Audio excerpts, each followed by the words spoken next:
Professor Vikas Kumar Sahu, Assistant Professor in Bharati College of Pharmacy, Chandpuri दुर्ग।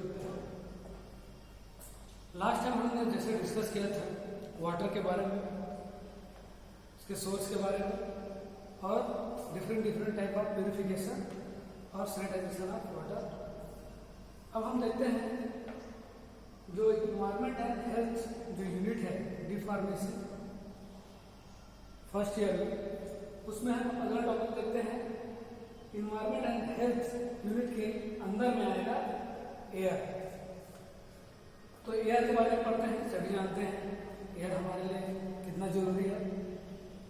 हम जो oxygen ले रहे हैं वह भी एयर है, जिसके कारण लाइफ अभी कोई भी जीव जंतु जीवित है ना।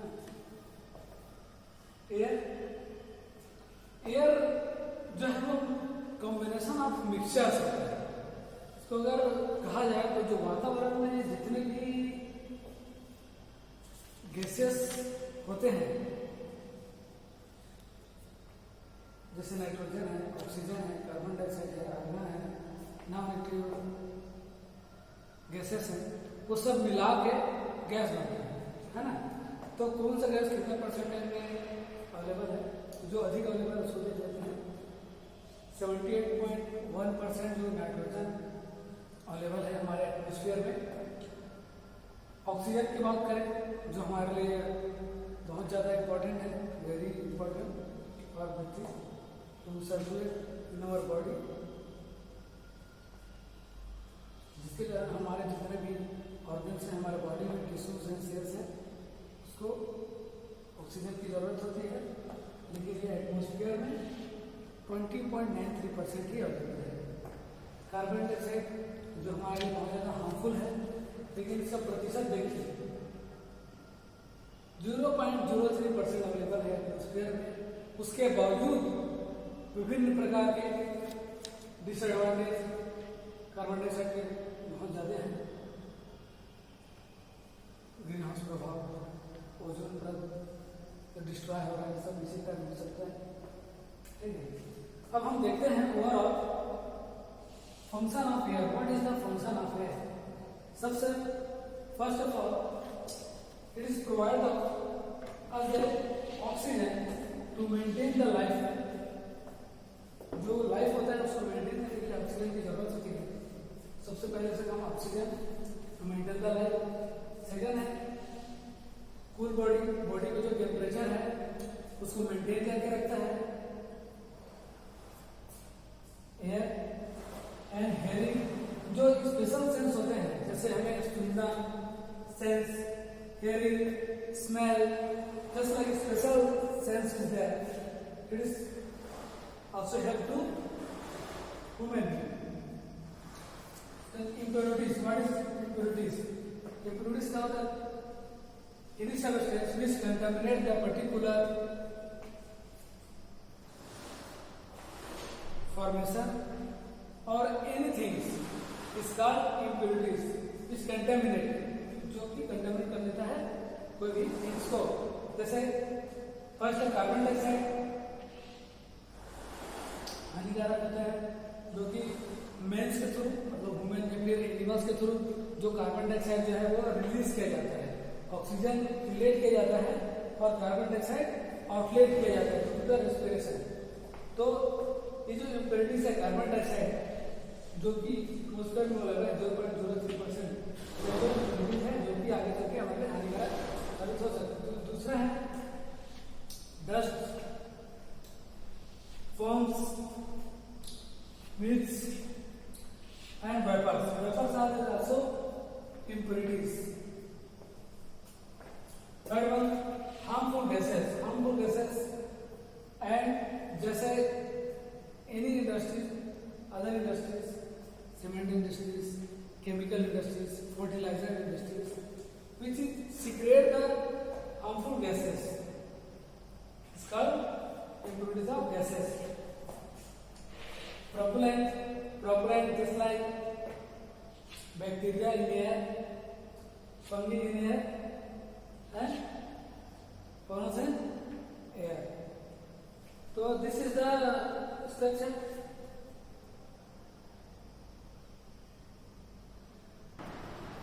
Now students, then we will look at the source of air pollution. Air pollution के source क्या क्या है?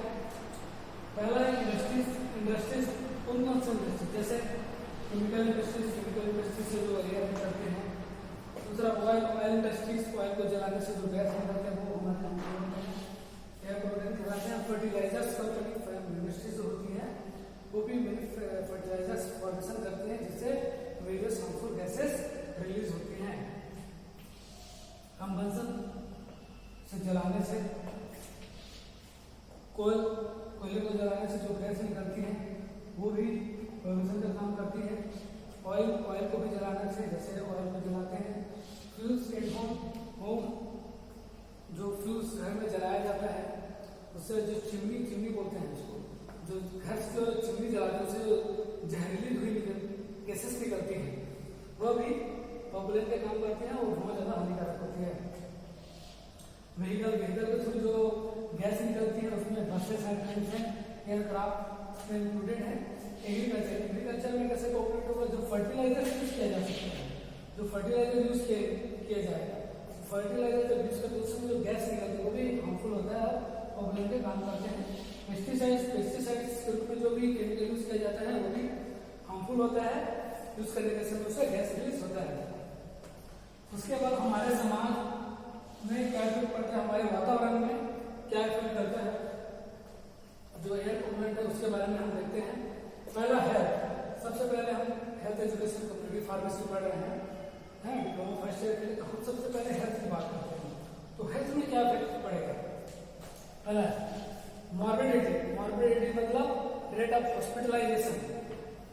दूसरा मोर्टेलिटी मतलब रेट ऑफ डेथ, उसको क्या करता है इंक्रीज कर देता है, क्योंकि अधिक से अधिक अगर प्रोपेनेंट एयर में अवेलेबल रहा तो वातावरण वहां दूषित हो जाएगा, कंटेमिनेट हो जाएगा, जिसके कारण विभिन्न प्रकार की बीमारियां होने लग जाएगी, जिससे मोर्टेलिटी रेट बढ़ने लगेगा और विभिन्न प्रकार के different type of respiratory disease are create in the body और मेन और human, just like bronchitis and lung cancer, which is the major disease due to the air pollution.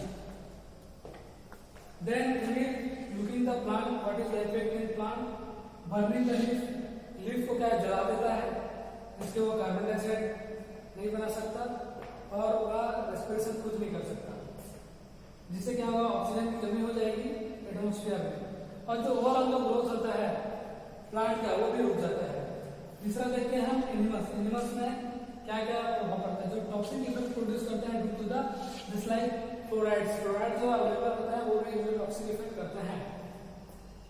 Last देखते हैं हम social and economic condition, what is the effect of social and economic condition, increment of the women's and corrosion of metal को corrosion कर सकता है metal को, and building को भी कोरोजन कर सकते हैं। Cost of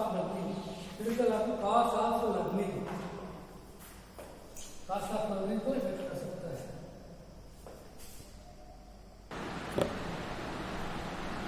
Now students, when we know the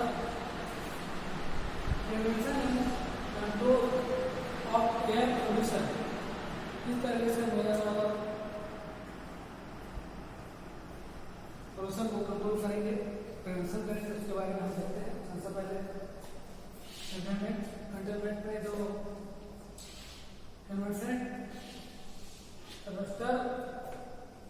equipment को यूज करके तो टॉक्सिक इफेक्ट रहता है, टॉक्सिक इफेक्ट जो वातावरण में रहता है उसको हम डिक्रीज करते हैं, है ना। रिप्लेसमेंट कैसे करेंगे, जैसे ट्रेन है उसमें कोल यूज हो रहा है, घर में कोल यूज हो रहा है, या फिर किसी भी चीज में जो कोल यूज हो रहा है उसकी जगह में हम क्या करेंगे इलेक्ट्रिसिटी का यूज करेंगे, जिससे क्या होगी एयर पोल्यूशन कम होगी।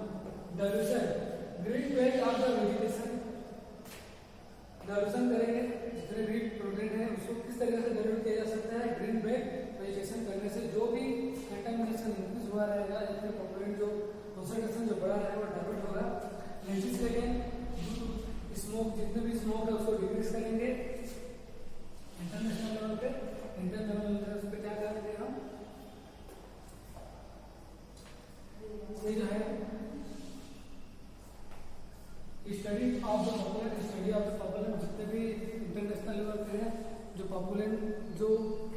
उसके कारण ढूंढेंगे।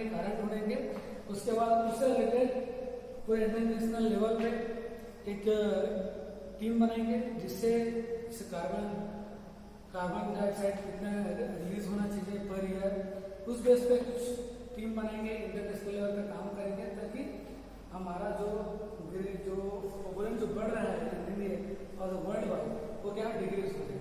उसके बाद उसके लिए हम क्या कर सकते हैं, डिसइंफेक्शन यूज कर सकते हैं, जैसे मैकेनिकल है। सबसे पहले mechanical first of all that is decrease the bacterial density which is the decrease the bacterial density due to the help of mechanical disinfection. Ultraviolet filter is a major role in to decrease the air pollution, and chemical method must be its जैसे chemicals है ट्राइएथिलीन glycol use करेंगे, जो क्या किस पे effect करता है, जो बैक्टीरिया हमको बैक्टीरिया तो जो पॉपुलेशन पे काम करता है उसको क्या करेगा, वो रिड्यूस करेगा और उसको बेस्ट कंट्रोल करके हम आने वाले पॉपुलेशन को कम कर सकते हैं।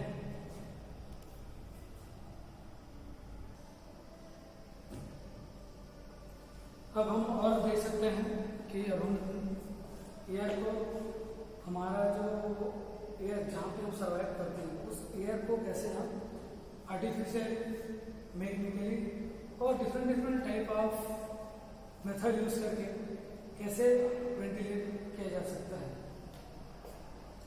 वेंटिलेशन सबसे पहले पढ़ते हैं ventilation. What is the ventilation?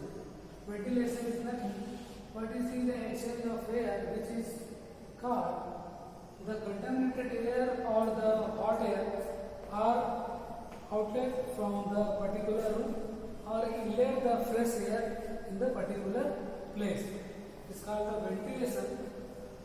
Ventilation मतलब कुछ नहीं होता, वेंटिलेशन एक ऐसी क्रिया होती है जिसमें फ्रेश एयर पर्टिकुलर प्लेस में प्रोवाइड किया जा सकता है और वहां पर जितने भी हार्मफुल या फिर हॉट एयर है उसको उस रूम या फिर उस प्लेस से बाहर भेजा जा सकता है। वही प्रक्रिया वेंटिलेशन कहलाती है। देख लेते हैं क्या क्या इसका कार्य है, कैसे कर सकता है। टेम्परेचर को मेंटेन कर सकता है, जैसे हम गर्मियों के दिनों में देखते हैं अधिकतर कि एग्जॉस्ट लगाते हैं या फिर एसी लगाते हैं जो कि क्या करता है, टेम्परेचर को मेंटेन करता है, रूम टेम्परेचर को बाहरी टेम्परेचर से। ह्यूमिडिटी को मेंटेन करके रखता है। ह्यूमिडिटी अगर अधिक हो तो सांस लेने में तकलीफ हो जाती है। जैसे कि मैंने पढ़ाया है पॉपुलेशन में वेपर्स भी आते हैं, वेपर्स जो है क्या इस कारण से ह्यूमिडिटी रेट कर सकते हैं जिससे कारण सांस लेने में या फिर अनकंफर्टेबल फील होता है। उसके बाद एयर मूवमेंट, और एयर को मूवमेंट करने के लिए मतलब fresh air to contaminate air को मूवमेंट करने के लिए भी यह रिस्पॉन्सिबल होता है वेंटिलेशन। उसके बाद जो अनवांटेड स्मेल्स हैं या दुर्गंध आ रही है या ऑर्डर्स हैं इसको भी सर्कुलेट बाहर करने के लिए वेंटिलेशन का उपयोग किया जा सकता है। और मोस्ट इम्पॉर्टेंट जो बैक्टीरिया होते हैं रूम में या फिर किसी बंद जगह पर तो जो बैक्टीरिया होते हैं उसको वो बाहर भेजने का काम करता है या फिर उसको किल करने के काम कर सकता है। ये वेंटिलेशन के यूजेस हो गए। अब हम देखते हैं टाइप ऑफ वेंटिलेशन, कितने प्रकार का वेंटिलेशन पाया जा सकता है। जैसे नेचुरल वेंटिलेशन, नेचुरल वेंटिलेशन जैसे एग्जाम्पल के तौर हम देख सकते हैं कि एक घर है, इसमें है दो घर हैं, एक में बहुत सारी खिड़कियां हैं, तो खिड़कियां नहीं है, तो जहाँ पे 2-3 से ज्यादा खिड़कियां हैं उस घर का जो एयर है वो फ्रेश एयर रहेगा क्योंकि वहाँ पे एयर सर्कुलेट हो रहा है ना। और जो घर बंद रहेगा जहाँ खिड़कियां कम रहेंगी या ना नहीं रहेंगी तो वहाँ पे एयर कंटामिनेटेड या फिर पॉपुलेट एयर में मौजूद रहेगा। तो जो नेचुरल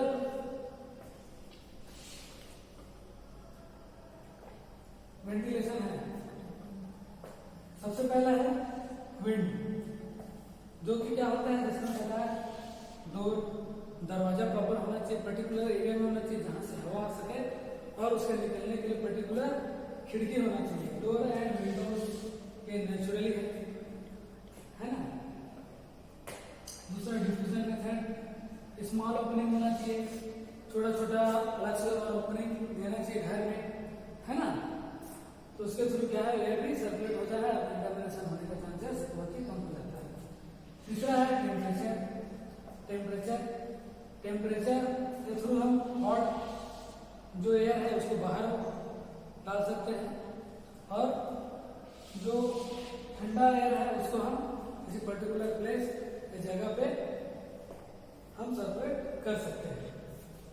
दूसरा देखते हैं एग्जॉस्ट लगा के exhaust ventilation to do the exhaust ventilation we will reduce the population in the air by exchange of air through contaminated air and cool air। मतलब एग्जॉस्ट के थ्रू हम जो कंटेमिनेटेड एयर है उसको हम रूम के पर्टिकुलर प्लेस से बाहर कर देंगे और शुद्ध ताजी हवा रूम में आ सकती है। उसके बाद प्लेन वेंटिलेशन के थ्रू हम वेंटिलेशन का कर सकते हैं जिससे हमें फ्रेश एयर प्राप्त होगी। बैलेंस वेंटिलेशन में क्या करेंगे कि एक जो पंखा रहेगा वो फ्रेश एयर देगा और दूसरा पंखा रहेगा उसी के साथ कनेक्टेड रहेगा, वो क्या करेगा जो हॉट या कंटेमिनेटेड एयर है उसको बाहर भेजेगा। एयर कंडीशन के बारे में सभी जानते हैं। एयर कंडीशन जो कि एयर को क्या करता है, कंडीशन करता है, ठंडा करता है और फ्रेश एयर प्रोवाइड करता है और जो हार्मफुल जो कंटामिनेटेड एयर है उसको वह रूम से या पर्टिकुलर प्लेस से बाहर भेजा जा सकता है। इसका उपयोग हम हॉस्पिटल्स, बड़े बड़े थिएटर्स, मॉल्स ये सब में कर सकते हैं। और आज हम एयर पढ़ें, आगे चलकर और कंटिन्यू करेंगे इसको नॉइस करके। और इससे रिलेटेड अगर आपको कोई क्वेश्चन पूछना है स्टूडेंट्स, प्लीज कमेंट कीजिए कमेंट बॉक्स पे। Thank you very much.